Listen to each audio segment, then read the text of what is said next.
پاکستان ایک دیش نہیں ہے، پاکستان ایک پیار اور ایک دیوانے پن کا نام ہے۔ 14 اگست کو جس دن یہ دیش استتو میں آیا تھا، اس دن اللہ تعالیٰ نے بھی کوئی ایسی تاریخ بنائی اور ایسی تقدیر لکھی تھی کہ جس رات پاکستان استتو میں آیا وہ 27ویں رمضان لیلۃ القدر کی رات تھی۔ غالب گمان ہے کہ وہ شب قدر تھی، اور جس طرح اللہ تعالیٰ فرماتا ہے کہ تم شب قدر کو کیا جانو، یہ وہ وقت ہوتا ہے کہ جب فرشتے اللہ تعالیٰ کے پورے اذن کے ساتھ نزول فرماتے ہیں۔ گویا اللہ کا اذن مکمل ہو رہا تھا۔ جو ایک وطن، ایک دیش استتو میں آنا تھا، وہ مسلمانوں کی 1400 سال کی تاریخ کا امین تھا۔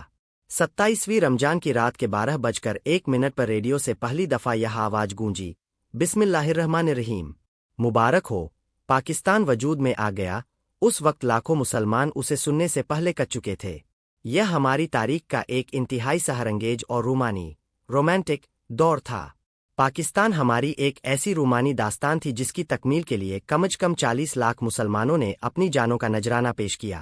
پاکستان، جس کی خاطر ہزاروں مسلمان کٹ مرے، صرف ایک دیش نہیں، ایک دیوانے پن اور ایک پیار کا نام ہے۔ یہ دیش اس وقت وجود میں آیا تھا جب ہندوستان میں پہلا ہندو مسلمان ہوا تھا۔ 14 اگست کی رات جس وقت ریڈیو پاکستان سے اس دیش کی آزادی کا اعلان ہو رہا تھا، تو کم از کم 1.25 کروڑ مسلمان گھروں سے یا تو نکل چکے تھے یا نکلنے کی تیاری کر رہے تھے۔ اپنے آباء و اجداد کی زمینوں کو چھوڑ کر، اپنے باپ دادا کی قبروں کو چھوڑ کر، اپنا مال و دولت، اپنے گھر بار، اپنا سب کچھ پیچھے چھوڑ کر ایک ایسے راستے کی طرف جس میں کچھ معلوم نہیں تھا کہ کل ان کے ساتھ کیا ہونے والا ہے۔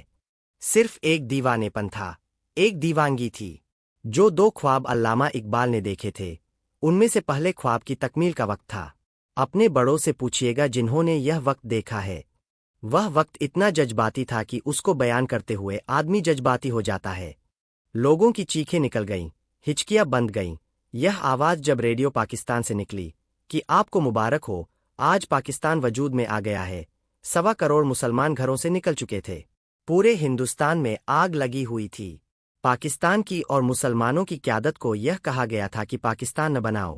ان سے ہندوؤں اور انگریزوں نے کہا کہ حکومت میں حصہ لے لو، اور ہمارے بڑوں نے کہا کہ نہیں، ہم حکومت میں نہیں، برے اعظم سے اپنا حصہ نکالیں گے، ہم ایک برے اعظم میں سے اپنی سلطنت بنائیں گے، ہم ایک حکومت پر راضی ہونے والے نہیں ہے، کیونکہ ان کو معلوم تھا اور وہ دیکھ چکے تھے کہ جو ہمسایہ انہیں ملے گا وہ اتنا ناپاک اور پلید ہے کہ اس کے ساتھ مسلمانوں کی نہ جان محفوظ ہوگی نہ آبرو محفوظ ہوگی۔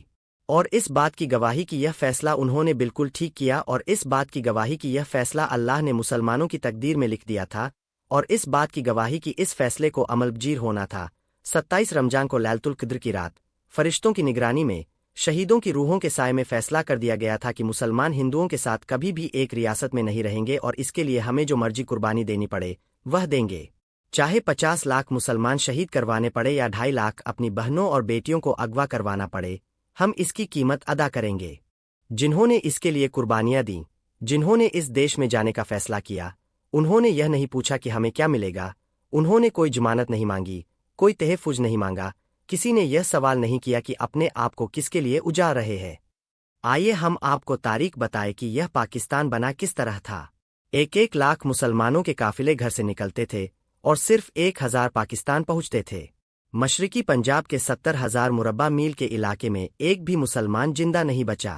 پہلی جنگ عظیم اور دوسری جنگ عظیم میں لوگ کہتے ہیں کہ قتل و غارت ہوئی، مگر صرف 4 مہینے میں جس درجے کا قتل و غارت ہندوؤں، سکھوں اور ڈوگروں کے ہاتھوں مسلمانوں کا ہوا، اس کی مثال نہیں ہے۔ 40 لاکھ مسلمان تہتے کیے گئے اور ان کا وجود مٹا دیا گیا، کیونکہ وہاں نہ کوئی رپورٹر تھے، نہ کوئی مسلمان زندہ بچا تھا، اور ہندوؤں نے یہ بات ہمیں بتانی نہیں تھی۔ آپ کو ہم واقعات سنائیں گے کہ ہمارے بڑوں نے یہ پاکستان کس طرح بنایا، جس کو آج ہم فور گراؤنڈ لیتے ہیں۔ گویا ہمیں اس کی قدر و قیمت نہیں رہی۔ اللہ کی قسم، یہ دیش ہمیں ایسے ہی نہیں مل گیا۔ یہ شہیدوں کی امانت ہے، یہ ہماری بہنوں اور بیٹیوں کی امانت ہے، جو آج بھی سکھ اور ہندو بن کر انڈیا میں رہتی ہے۔ چند روز پہلے پاکستانی رینجرز کا ایک سپاہی سرحد پار کر کے انڈیا چلا گیا۔ گاؤں والوں نے اسے پکڑ لیا اور لے جا کر اپنے گھر میں بند کر دیا۔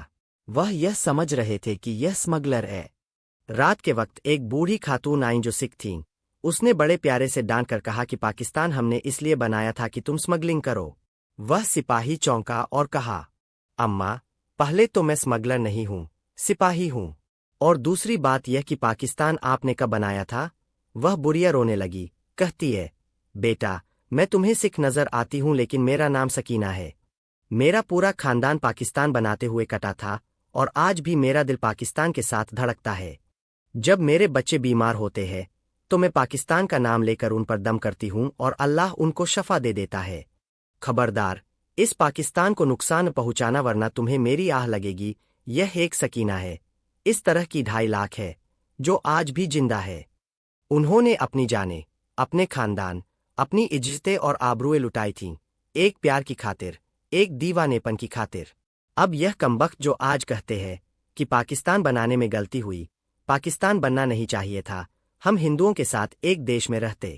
ایک بات یاد رکھیے گا، مسلمان ہندوستان میں 1400 سال پہلے پہنچے تھے اور ہمارے پہنچنے کی وجہ یہی تھی کہ کچھ کمینے ہندوؤں نے ہماری عورتوں اور بہنوں پر ہاتھ ڈالا تھا اور ایک غیرت مند محمد بن قاسم ان کی عزت بچانے کے لیے پاکستان آیا تھا۔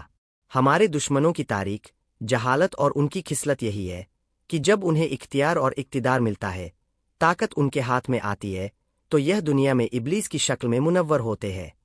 انسانیت ان سے شرم کھاتی ہے، درندے ہیں یا ہم نے 1000 سال حکومت کی ہندوستان پر۔ ایک بھی واقعہ ایسا نہیں ہے کہ ہم نے تلوار کے زور پر ہندوؤں کو مسلمان بنانے کی کوشش کی۔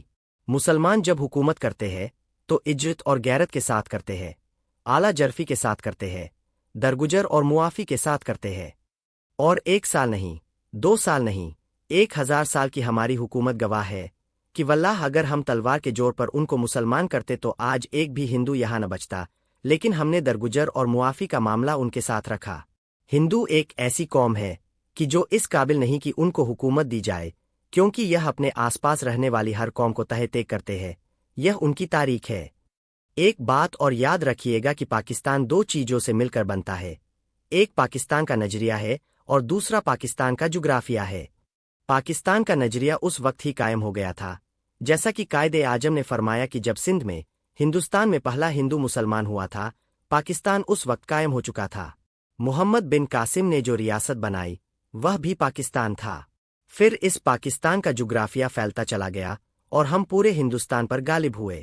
پھر ایک وقت آیا کہ پاکستان کا جغرافیہ سکڑنا شروع ہو گیا، ہماری غفلتیں، ہماری کوتاہیاں، اور پھر ہم نے یہ وقت بھی دیکھا کہ پاکستان محدود ہو کے صرف دلی کے لال قلعے میں رہ گیا تھا اور وہاں سے ایک تحریک پھر سے شروع ہوتی ہے اس پاکستان کو دوبارہ حاصل کرنے کے لیے کہ جو مسلمان اپنے ہاتھوں سے آہستہ آہستہ کھو رہے تھے۔